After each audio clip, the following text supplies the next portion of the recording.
Hip ups. In the hip up position, we're starting sitting back on your heels. And so again, for those of you who have a hard time with your knees or sitting down on your heels, you might want to try putting a pillow. But for her, she can sit all the way back down.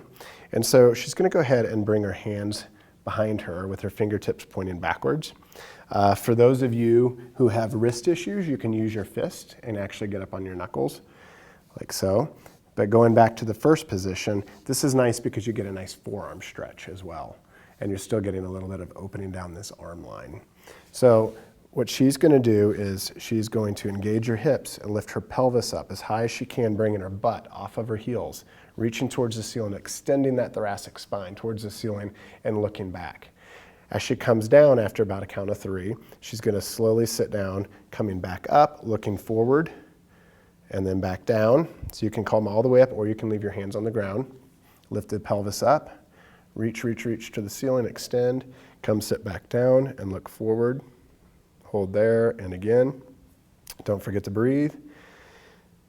So this exercise, one of the purposes is for people who have an anterior pelvic tilt, so they have a little bit too much arch back there and some compression, and they're really tight in here. This really lengthens the quadricep muscles and helps the pelvis to actually go back into a more of a posterior position.